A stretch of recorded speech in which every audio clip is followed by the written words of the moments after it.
Hi, I am so glad to be in Egg Harbor Township today at one of the most important resources our community has, the Community Food Bank of New Jersey. And I am joined today by Betty Sheridan of our own Inspira family. She's been with us 24 years and is getting ready to enter her retirement. So I wanted to have a chance for her to talk about some of the passion around the work she's done with the Community Food Bank of New Jersey, and Carlos Rodriguez, the CEO. So I'm gonna now say hello and thank you so much for your hospitality. It's so wonderful to be here amongst the work that you're doing, and also just to see, really our government in action, right? You had said to me a lot of this food is packed by the USDA and comes here. So Carlos, just kick us off by telling us a little bit about yourself, how you ended up down here. Well, first of all, thank you. Thank you for the many years of partnership and kind of meaningful way of bringing our neighbors and our community together through what has been an amazing decade of a relationship or so.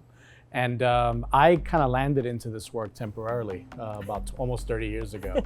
I wanted to give back after having the opportunity of going to college, and I'm first generation everything.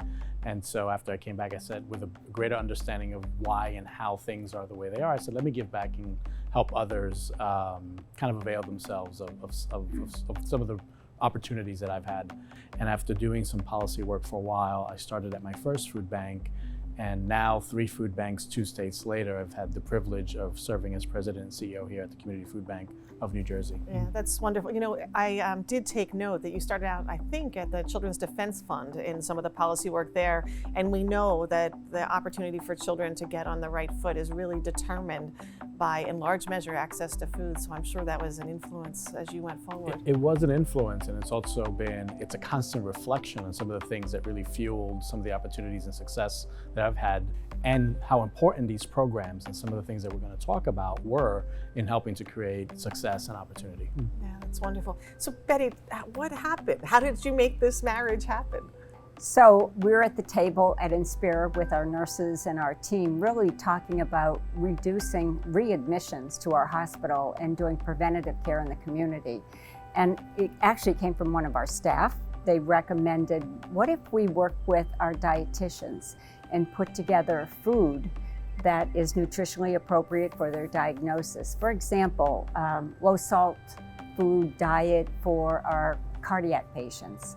So we reached out to the food bank, and the food bank came to the table with us. We were so excited about that.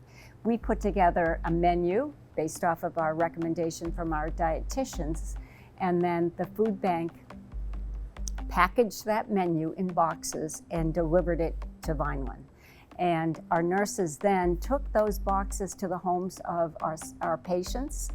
And we also provided information on the pantries within the area, because the pantries is that sustainability for good nutrition and preventative care within the community. So it really came from a roundtable with our staff that are so passionate about healthcare, keeping their patients healthy, and food and nutrition. So the readmission, Betty, is when somebody comes back to the hospital who we think has passed on its way, and and sometimes it's not an illness per se, but something that they don't have in the house. So, and trying to keep them healthy in the community so they don't have to return to the hospital, where we want them to be with their friends and loved ones.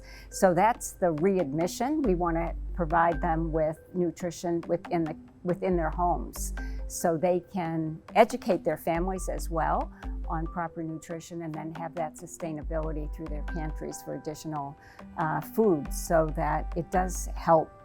Nutrition is preventative, and we know that, and trying to keep them healthy with a good diet. Yeah. And Carlos, we're here in this beautiful facility today in Egg Harbor Township, but Betty talked about the pantries. Tell me about how this is all organized, and how, while we're down here in near almost Atlantic City, how you get the food to everybody in New Jersey. So we are the primary provider of food and other resources for a tremendous network of over 800 pantries, soup kitchens, and other not-for-profits in every community in the better part of 15 counties in New Jersey. And here in our Egg Harbor facility, we have the distinct pleasure of serving Atlantic, Cape May, and Cumberland. And what we do is we bring and gather the food that is needed to do exactly what Betty described, make sure that families have what they need to have an active and healthy lifestyle. We source food from 3 different streams. Government commodities are a core staple. Donations are a critical part that helps sustain what we do. And then we purchase. What we have to do, what we've learned from, especially from that example, Betty, that you shared with us, is that it takes all 3 streams and it needs to be coordinated so that there is, at any given point, the right food with the right nutritional value so that families can actually nourish themselves and stay healthy. And it's more than just even the right food. You have to have the right circumstance for the people to be able to enjoy it. So if you don't have electricity on a regular basis, it doesn't mean you can't get the right food. It just means that we have to think about hooking them up with soup kitchens or other. That's exactly right. Yeah. So it's there are so many, unfortunately, food insecure New Jerseyans in our state and right here in South Jersey. And they may have food insecurity in common, but they're very different and distinct.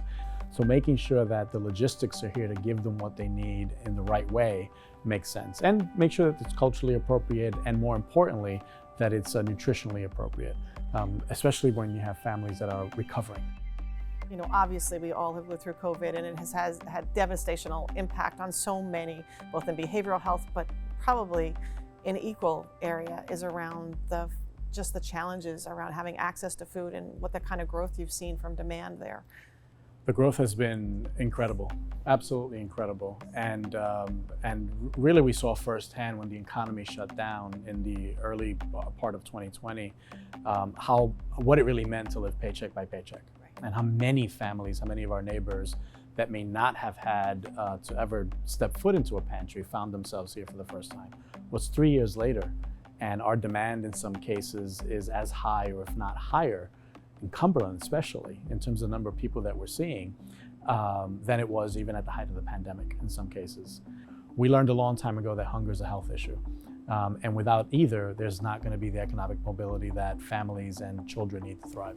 Yeah, and we've seen that. I mean, we've seen over and over again how that presents itself. You talked about the readmissions, Betty. The readmissions. And Carlos, one of the things I really wanted to talk about with the pandemic is how the food bank really pivoted the process. So we were here speaking about the pantry, which had to close down during COVID. And the food bank really came together and said, how do we provide food to our community in a COVID situation? And my husband and I came several weekends and volunteered to provide food where they'd take out to their cars. And prior to that, they would come and shop. And so they've missed some of that community feeling. And Carlos was just talking about, we need to get back to our pantry. And it's time to bring our community back into our center, which is so important to provide that support. It's so important. It's great to have to be able to adapt, and it's necessary to be able to adapt. And we did so during the pandemic, right? Reimagine how we do this, something that's very intimate, giving someone food and helping them shop, and do it in a way that's that's safe in terms of a pandemic. But now it's time to go back, because there's nothing more dignified than allowing families to shop and pick food the way they do in normal markets. There's nothing in history like the pandemic in modern time. Add to that the inflation, and we hope, right? And let's hope there's nothing wants to top that. But we do know what's in front of us. We do know that it's economic hardship for many families. We also know what works. Providing consistent food for families that meet them where they are, as we talked about, getting to know and looking at it as a health issue as well. So if somebody is wondering, am I eligible? How do you go about taking part in this if you think that you're in need? So first of all, if you need food now, let's make sure that that immediate need is taken care of. And so we have a tremendous network of pantries. It's as easy as visiting our website or just texting "Find Food," and we can find you. Find Food, okay. And then we can connect you. It will connect you to a local pantry. And then from there, it's about creating an environment where you get to know your neighbor, while you provide them food. So we'll ask a couple questions. Are you on SNAP? Are you on a WIC program? And if it looks like you're potentially eligible, we'll try to connect you. And a lot of documentation, of course, But to the help staff verify. are so helpful. The staff And are- really walking through that paperwork and really trying to get everyone to qualify. So you should take pride in that. We because take it pride really in is hiring from the community, as Inspira does as well, and making sure that they are well versed in what the rules are, but also can relate to the members of the community that we're trying to engage. Well, and it's about keeping trust, right? And we see that in the hospitals all the time, is that you need to have that trusting environment for people even to come in your doors and then be able to receive care. And it's the same thing here. And I think that's the thing that, as we continue to see the challenges that we face in Cumberland County, and also in one of our other counties, just in trying to help people be healthier. We know we can't do it alone. It's not going to only work for the time they're in the hospital. We have to create those partnerships outside, and it's been so important to have the food bank as part of that, that critical nature, which, as Betty said, started at the table trying to figure out a solution. But talk about now how that's evolved into our own food pharmacy. It has evolved, and food pharmacy, I love the word because it really talks about helping people. Now, this isn't a drug. These aren't drugs. It's these actually are not food drugs. it's food that makes you healthy or maintains your health. But as I was coming here today, Carlos, one of our drivers said, "Oh, I was just in Bridgeton delivering food to your food pharmacy." So it was, people come together and they provide counseling to individuals, and then we have a pantry of food where they can also provide the food, and it's within the community. So many of the folks don't have transportation, they walk, they bring their children, and now that we're beginning to get back to post-COVID, we're beginning to see that mature in the community. Our staff are so creative in reaching out to the community and have such passion. So it's really fun, but it is gratifying, and it does provide a great opportunity for education within the community and then providing that nutritional support that they need. That speaks to the testament.